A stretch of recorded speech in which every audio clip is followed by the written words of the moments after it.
They say some men are built for pressure, that when everything around them turns to chaos, they stay steady. That was me. My name's Aaron Mitchell. And for 15 years, I've been an air traffic controller in Phoenix. My whole life revolves around calm, timing, precision, knowing when to speak and when silence saves lives. Up there, in the control tower, I'm the voice pilots trust when the sky turns ugly. Down here, on the ground, I thought I had the same control over my life. I was 38. Married for 9 years to Lena, the kind of woman who filled every room with light and noise. She worked as a corporate event planner. Always moving. Always talking. Always glowing with that kind of effortless energy I could never quite match. I used to joke that she was the lightning, and I was the rod that grounded her. She laughed every time. I said that's what made us work, and maybe it did.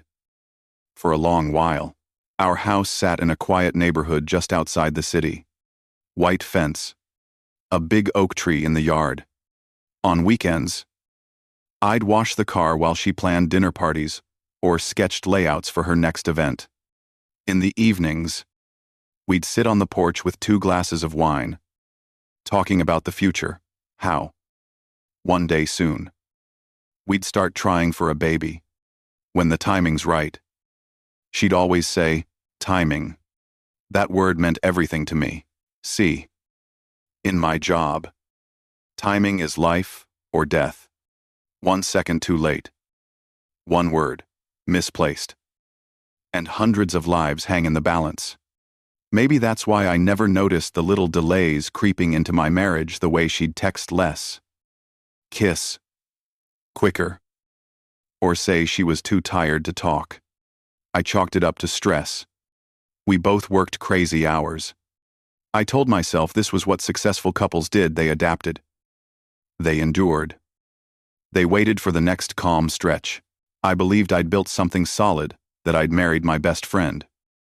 The one person who understood how much I gave to keep things steady. I trusted her completely. But trust is quiet. It doesn't announce when it starts dying. There were moments, small ones, that I can still replay in my head, the way she'd smile at her phone when she thought I wasn't looking. Or how she started turning away in bed just before falling asleep. They weren't red flags back then. Just flickers, things I brushed off. Because how could something be wrong when everything looked right? From the outside, we were the picture of order. Inside, a storm was already forming. I just couldn't hear the thunder yet.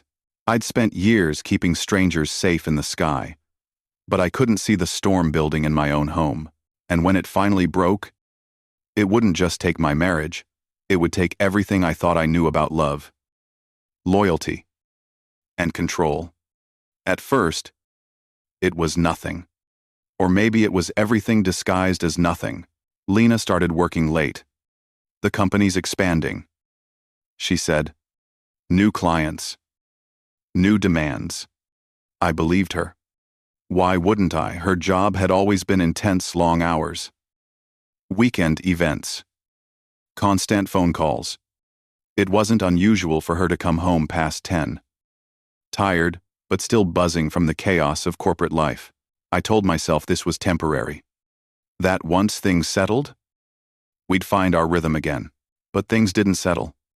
They shifted. The first crack appeared at dinner one night. I made her favorite pasta with roasted tomatoes. The way she liked it, slightly overdone. We sat down together, but her eyes were glued to her phone. She laughed once, a small, private laugh at something on the screen. I asked what was funny. Just a work group chat, she said, smiling without really looking at me. That smile stuck with me longer than it should have. Then there were the texts she started hiding. The new passcode on her phone for work privacy. The perfume that lingered even after midnight when she claimed to be coming home straight from an event. I noticed everything, but noticing isn't the same as knowing. Every instinct I had told me to stay calm. I was trained for calm. That's what I did for a living. When a pilot's voice cracks over the radio, You can't crack with him. You steady your tone. Slow your breathing. Trust the system. But marriage isn't a control tower. There's no radar to track a drifting heart. I tried to make sense of it in my head. Maybe she was under pressure. Maybe she needed space. Maybe this was just what happens when two people get comfortable, too comfortable. Yet something was changing in the air between us. It wasn't a fight. Or a silence. Or a single betrayal I could point to. It was the way her laughter started sounding different.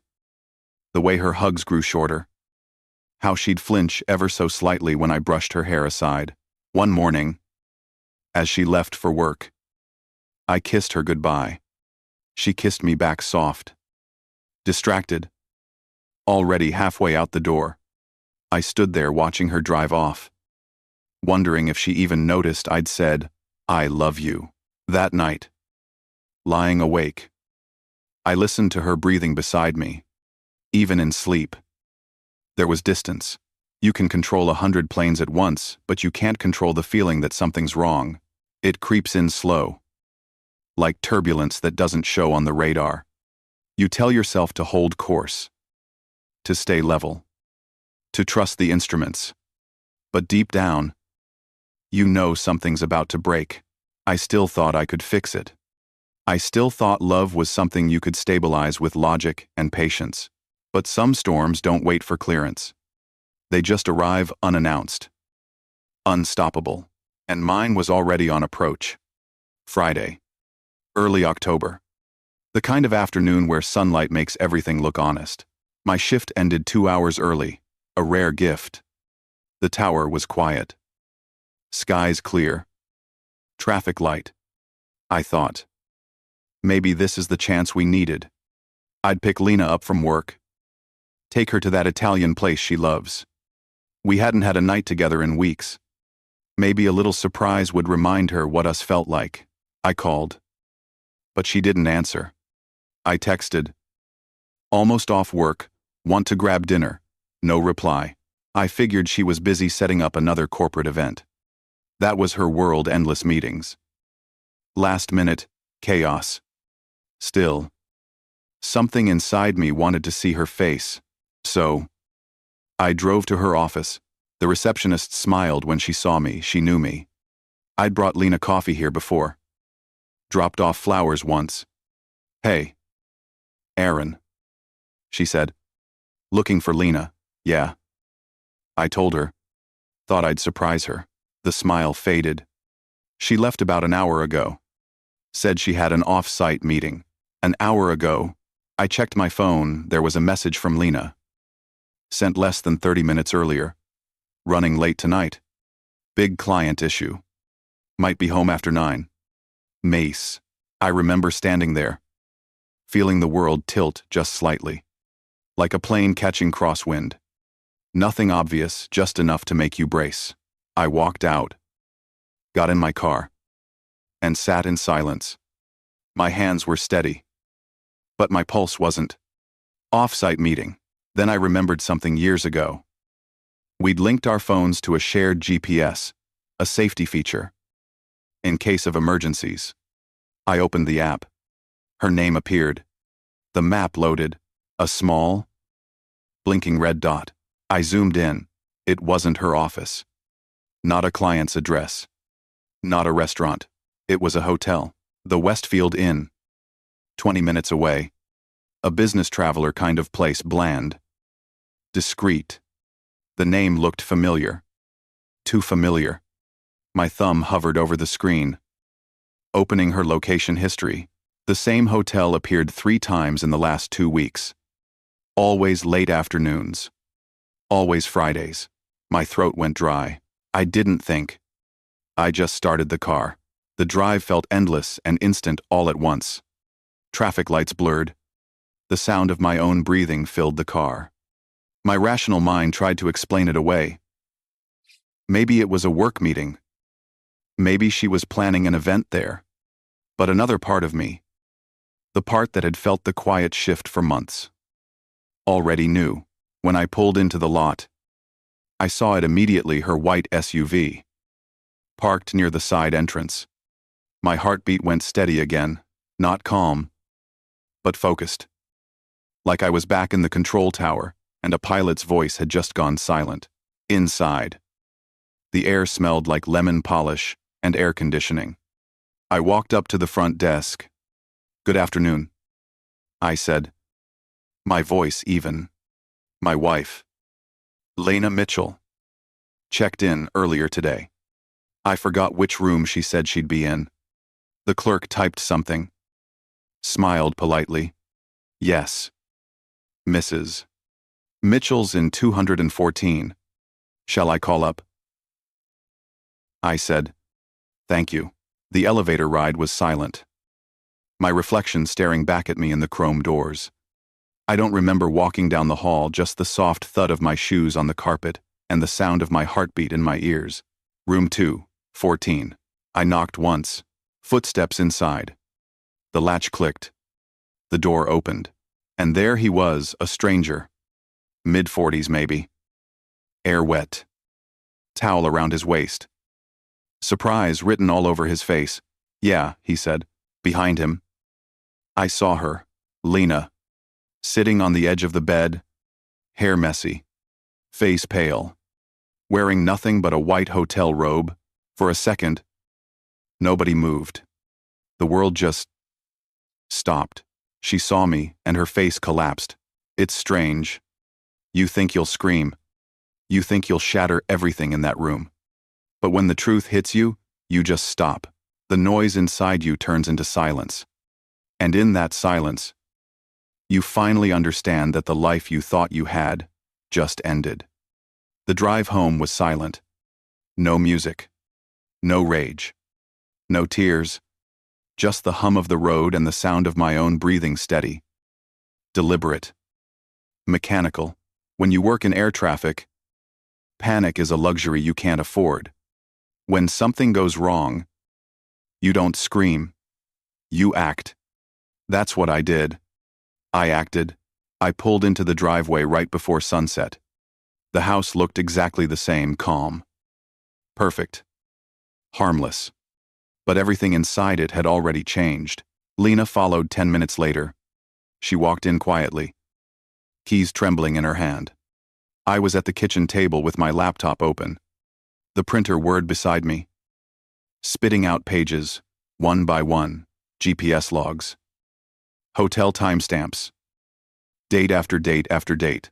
She stood there, watching me line up the papers like I was briefing a flight report. When I finally looked up, she broke. "Aaron, please, let me explain." Her voice was small, fragile, the same voice that once made me smile when she'd whisper goodnight.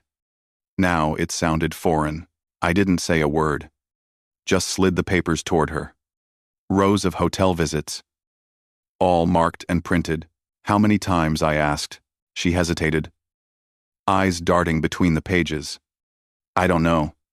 Maybe 10. 10 times. I said quietly. 10 times isn't a mistake. Lena. It's a schedule. Her knees gave slightly. She reached for me, tears running down her face. "It wasn't like that. Aaron, I never meant for it to happen. I was lonely. You were always working." I cut her off.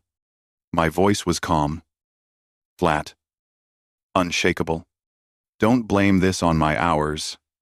I worked to keep us alive. You made a choice to kill what we had." She started sobbing, the kind that comes from somewhere deep, the kind meant to trigger sympathy. "I felt nothing," she whispered. "He made me laugh again. That's all it was at first. I missed feeling noticed." I stared at her for a long time. "And that justifies lying to me, sleeping with another man, coming home to my bed after him." She couldn't answer. I stood up, walked past her to the window. The street was calm, neighbors walking dogs, sprinklers hissing. Ordinary life continued, while mine had just collapsed in perfect silence.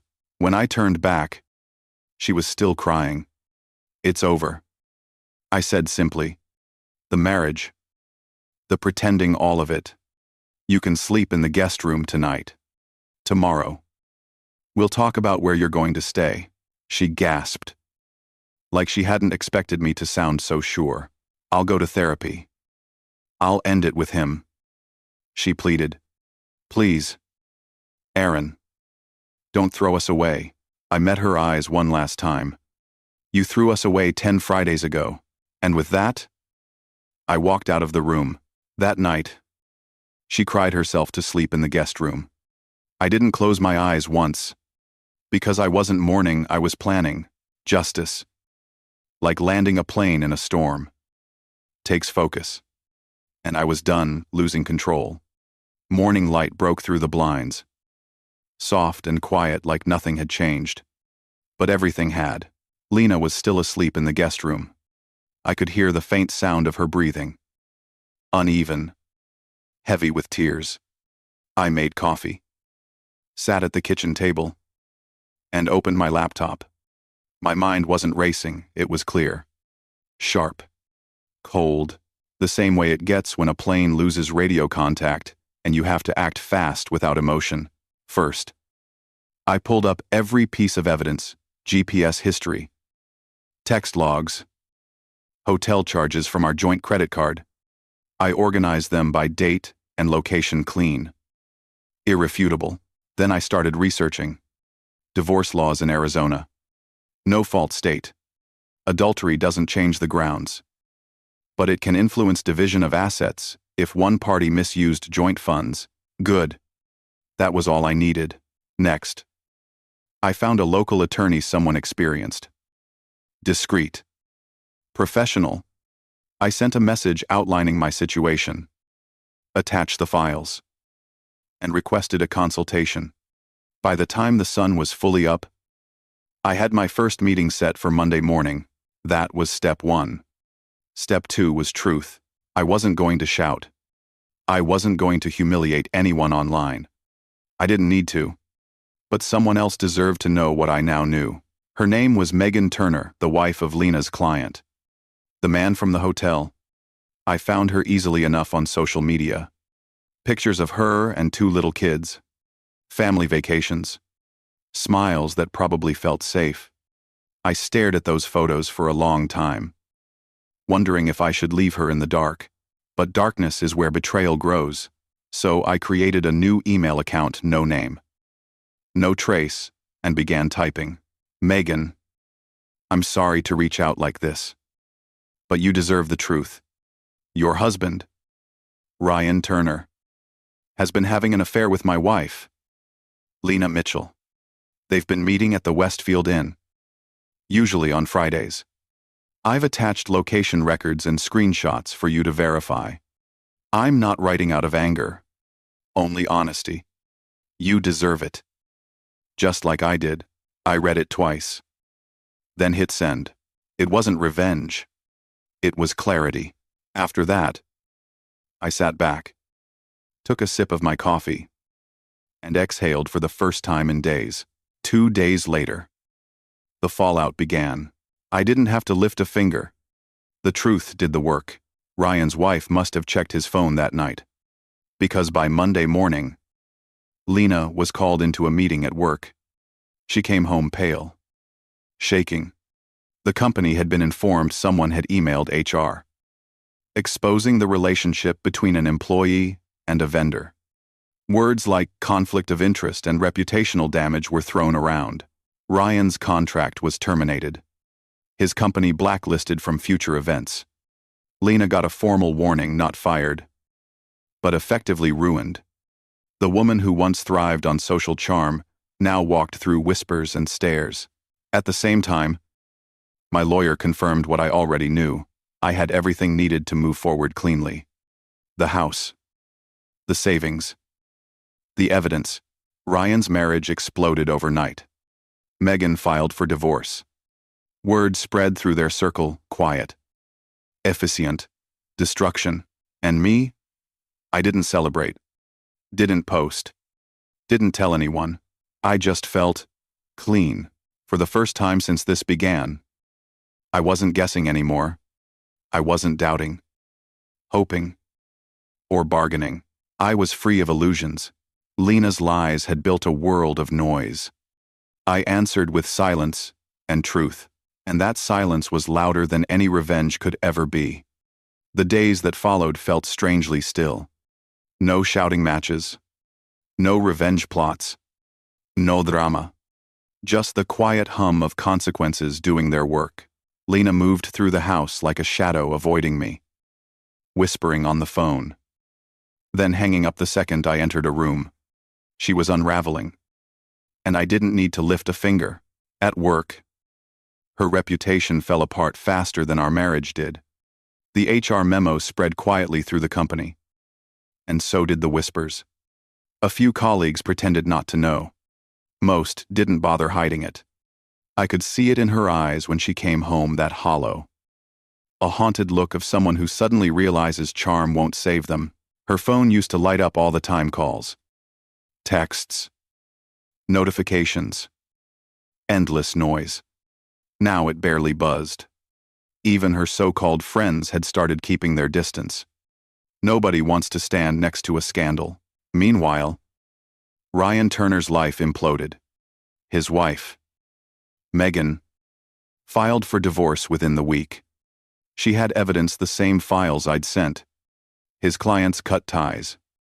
Word spread across their industry. Polite, but lethal. Unprofessional behavior.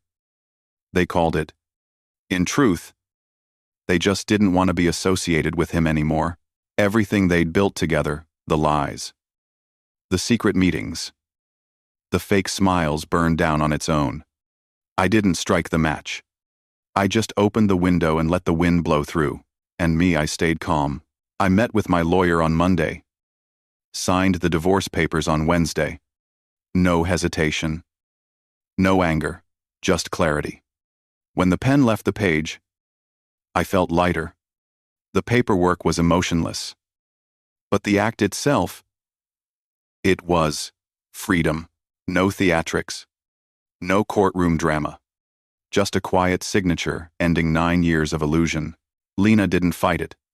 She sat across the table. Eyes red but dry. Voice shaking as she said, "I'm sorry." I nodded. Not because I forgave her, but because I no longer needed to hate her. Hate keeps you connected. I wanted distance. The house that once felt like a home became a place for transition. I started boxing up memories, photos. Wedding, china. Things that didn't belong to my future anymore. The sound of cardboard folding was almost peaceful. Sunlight poured through the kitchen window that morning, hitting the counter where we used to eat breakfast together. I stood there for a moment, holding one of our old mugs, thinking about how something can be perfectly fine one day and meaningless the next. That's the thing about betrayal. It doesn't just destroy trust. It redefines silence. My silence used to be patience. Now it was power. Lena packed her things a week later. We didn't argue. We didn't hug goodbye. She paused in the doorway and said softly, "I don't expect forgiveness, but I hope you find peace." I didn't answer. Some things don't deserve a response. She left quietly, and the sound of her car fading down the street was the most peaceful noise I'd heard in months. I walked back inside, stood in the empty kitchen, and exhaled. For the first time in a long while, the air felt clean. People always talk about fighting fire with fire, but fire just burns everything faster. I learned to fight it with silence, and that silence rebuilt me. Months passed. The seasons changed, and with them, so did I. At first, I filled the silence with work, extra shifts, longer hours, anything to keep my mind from wandering. But eventually, I realized avoidance wasn't healing. It was just another kind of running. So, I stopped running. I started therapy not because I felt broken, but because I wanted to understand. The therapist's office was small, quiet, filled with sunlight and the faint scent of coffee. I remember sitting there during the first session, expecting judgment, but instead, she just asked, What do you want to take from all this? I didn't have an answer then. But over time, it came to me. I learned that betrayal says more about the betrayer than the betrayed. That sometimes good men get hurt simply because they loved with honesty in a world built on masks. I realized that Lena's choices weren't a reflection of my worth, they were a reflection of hers. And once that truth settled, the anger began to fade. The weight I'd been carrying wasn't just pain. It was the illusion that I could have done something different. That maybe if I'd worked less, listened more, smiled more, she wouldn't have strayed. But you can't outlove someone's emptiness. You can only stop letting it define you. So I started reclaiming pieces of myself, one quiet step at a time. I joined a gym again. Not to distract myself, but to feel strong in my own skin. I went hiking in the desert canyons outside Phoenix, where the wind carried no judgment and the silence didn't hurt anymore. And that's where I found peace in the rhythm of my own breath. The ache in my muscles. The discipline of rebuilding. That's also where I met Sophia. She was an instructor at a climbing gym I joined on a whim. Mid-30s. Sun-browned skin. Calm voice. Eyes that looked at you and saw right through the noise. There was no flirting. No games. Just quiet respect. She taught me how to climb. How to trust the rope. How to trust myself again. At first, we barely talked outside the gym. Then, over time, conversation came naturally about work, life, and the things people lose and rebuild. She didn't ask about Lena, and I didn't volunteer it. Maybe she sensed that some stories don't need to be retold, they just need to be replaced with better ones. For the first time in a long while, I felt grounded, no illusions. No promises I didn't believe in. Just presence. In climbing, you learn something simple but profound when you fall. The rope catches you only if you've tied it right. Trust. I realized. Works the same way, and this time, I was learning to tie it to myself first. A year later, the world felt different not because it changed, but because I did. The noise was gone. The bitterness. The sleepless nights. The endless replay of what if all of it had burned away, leaving something quieter, stronger.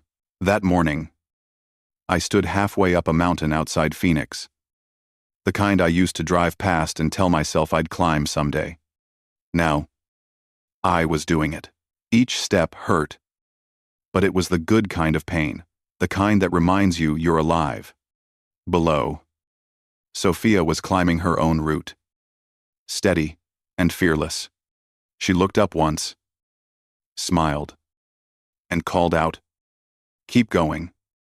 You're almost there." And she was right. When I reached the summit, sunlight hit my face warm, clean, honest. I stood there, breathing hard, looking out at miles of open desert, sky stretching endlessly above me. For the first time in my life, I didn't feel small beneath it. I felt free. That's the thing about betrayal, it doesn't break a man. It reveals who he is when everything fake burns away. I lost a marriage, but I found myself. The truth didn't destroy me, it stripped me down to something real. And what was left was enough. Sophia reached the top a few minutes later, grinning, breathless. She didn't say anything she didn't have to. Some moments don't need words. We stood there in silence, watching the horizon turn gold.